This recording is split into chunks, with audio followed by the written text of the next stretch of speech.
अस्सलामु अलैकुम वरहमतुल्लाहि वबरकातुहू। आज 29 रमज़ान की रात थी, शब क़द्र भी हो सकती है। और अल्हम्दुलिल्लाह अल्लाह सुब्हानहू व तआला हमारी सारी रमज़ान की इबादत को, हम सब की इबादत को कबूल फ़रमाए। आमीन सुम्मा आमीन। अल्लाह सुब्हानहू व तआला जहाँ जहाँ मुसलमान आबाद हैं और परेशान हाल हैं, उन सब की परेशानियों, तकलीफ़ों, बीमारियों को दूर फरमा। आमीन सुम्मा आमीन। तमाम उम्मत की परेशानियों, तकलीफ़ों, बीमारियों को दूर फरमा या रब्बुल आलमीन या गफूर रहीम। अल्हम्दुलिल्लाह रब्बिल आलमीन।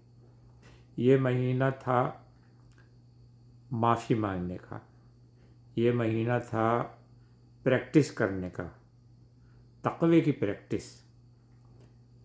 तो अल्हम्दुलिल्लाह अब आगे करना क्या है, ये सोचना है हमको।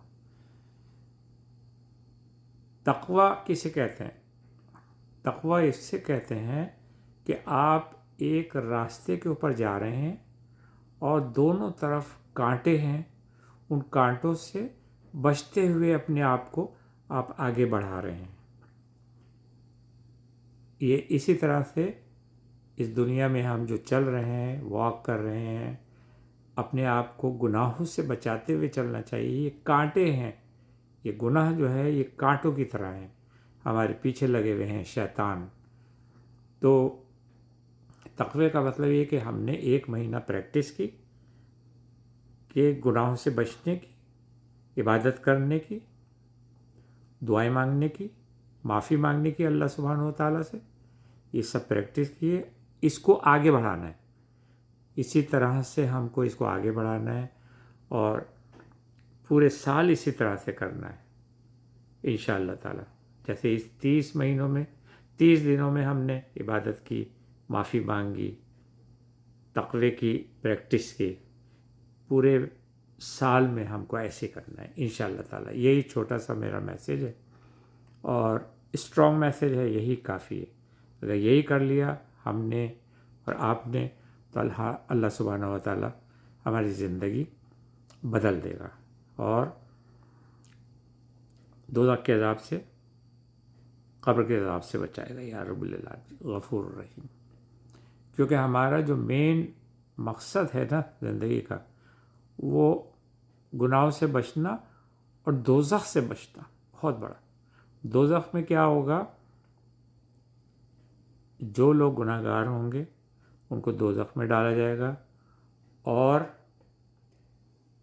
उनको जलाया जाएगा। जब जलेगी पूरे जिस्म की गोश्त, जब वो जल जाएगा पूरा, तो दूसरा नया गोश्त उसके ऊपर चढ़ा दिया जाएगा, फिर उसको जलाया जाएगा। बस इसी तरह से रिपीटेशन होती रहेगी। अब अंदाज़ा लगाइए कि हम जो है, अगर एक माचिस भी हमारी उंगली में लग जाती है तो कितनी तकलीफ़ होती है। तो पूरे जिस्म के गोश्त को जलाया जाएगा तो क्या होगा। अल्हम्दुलिल्लाह अल्हम्दुलिल्लाह। तो इसलिए अस्तग़फ़िरुल्लाह का विर्द जारी रखें, माफ़ी मांगते रहें, गुनाहों से बचते रहें। बस यही एक हमारा पैगाम है और यही ज़िंदगी का मकसद होना चाहिए। तो दुआ में याद रखें और सबको दुआ में याद रखा करें।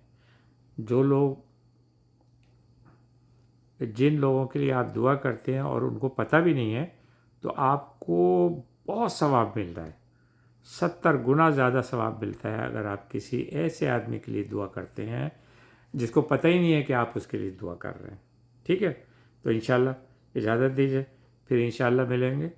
और ईद की बहुत बहुत मुबारकबाद, अगर ईद कल हो गई, और वरना परसों है ईद इंशाअल्लाह। ठीक है, आज 29वीं शब ख़त्म हो गई है, अभी फजर का वक्त है, चल रहा है। और ईद का आज शाम को पता चलेगा कि कल है या नहीं। और अगर कल नहीं है, कल फिर रोज़ा है, तो परसों ईद है इंशाअल्लाह। ईद मुबारक, बहुत बहुत। खुदा हाफिज़। अस्सलामु अलैकुम वरहमतुल्लाहि वबरकातुहू।